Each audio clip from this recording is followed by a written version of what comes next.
Hey Rebel Rouser, I'm Alan Voivod and this is Star Wars 7 by 7, your daily dose of Star Wars joy. And thank you so much for joining me for it.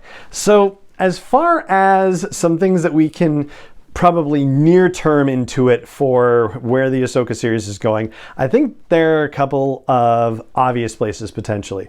One of them has to do with the planet Cetos, which is where Morgan Elspeth is currently in orbit and where Baylan and actually we don't necessarily know if Baylan and Shin are there. They're just, appearing on a hologram on the bridge of the Eye of Sion where Morgan Elspeth is. And Marok, right?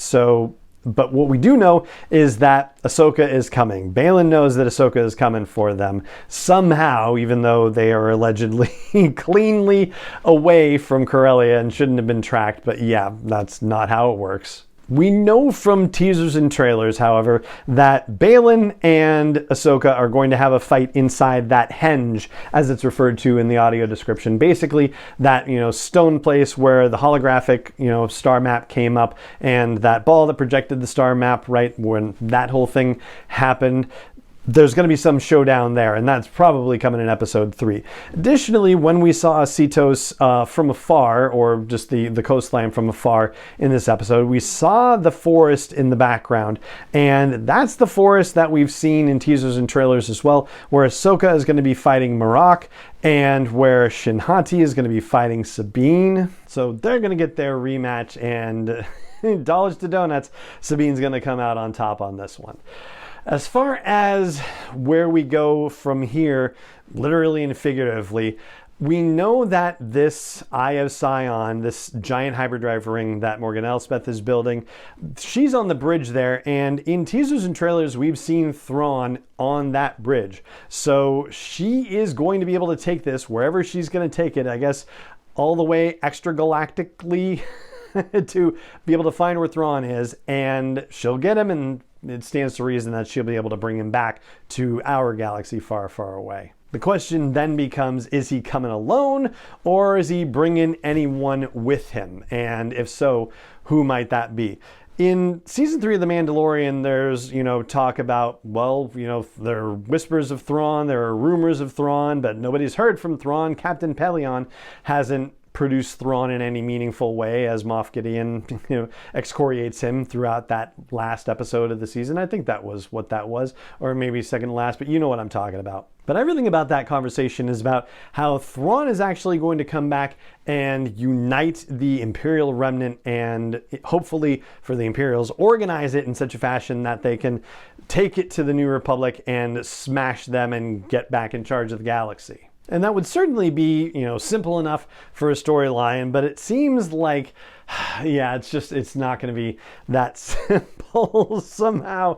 That just something else is going to happen around this, and that it almost has to be that way. So this is where the considerations about the extra-galactic situation happen. One of them has to do with something that we mentioned briefly on an earlier podcast about the Yuzon Vong, which I'm not sure if I'm pronouncing that right, but basically it's this extra-galactic species that showed up in in basically a later series of novels in the old expanded universe, which is now Legends, and it takes place, I think, around in the 20s ABY, basically. So we're well past the Thrawn era and past other stuff at the point where Lucasfilm basically was saying we need to get away from all of these cloned Emperor situations and come up with an entirely new villain, and they went outside the galaxy to find that new villain and brought them into the galaxy far, far away to wreak havoc. So that's one option. The other option, there's a great article by James Whitbrook on, is it IO9 or Gizmodo? It's on Gizmodo.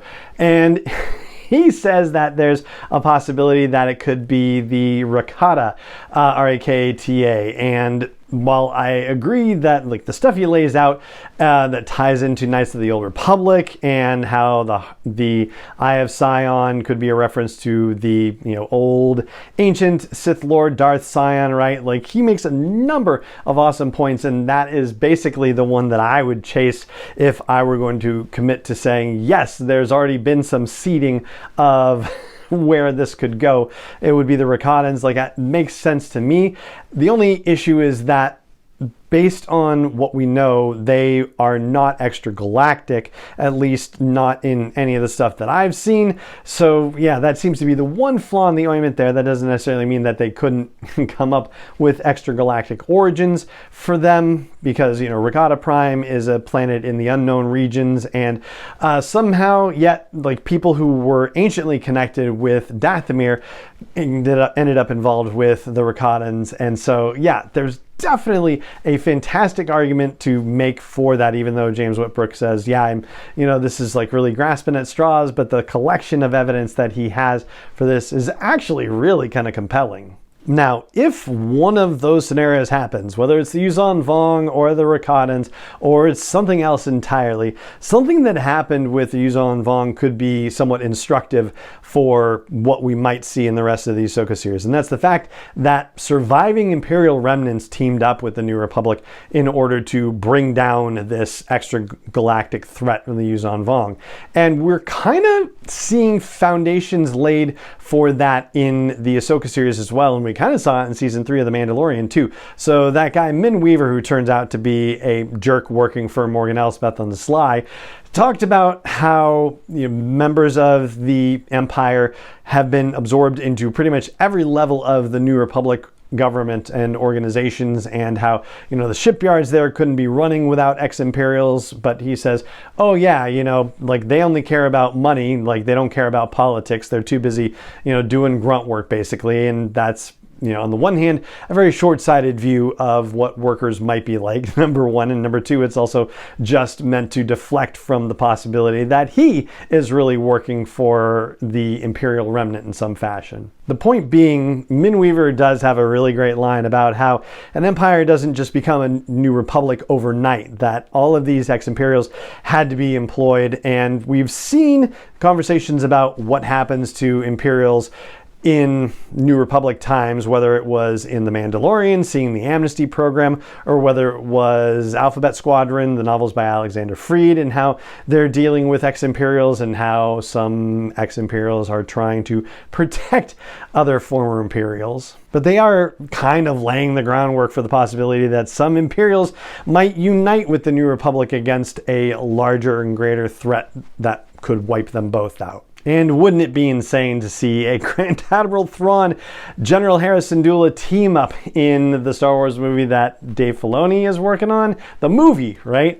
Yeah, that would be about as crazy as it gets. So that's what I'm thinking about as we are starting to see things unfold. And I'd love to hear what you think is going to happen in the Ahsoka series over the next couple of episodes. So chime in, YouTube. Hey, comments are right there. If you're catching the audio version, please head over to the blog post for the show's episode at sw7x7.com and let me know what you think. And that is going to do it for this episode of the podcast. So it just remains for me to say thank you so much for joining me for it as always. And may the Force be with you wherever in the world you may be.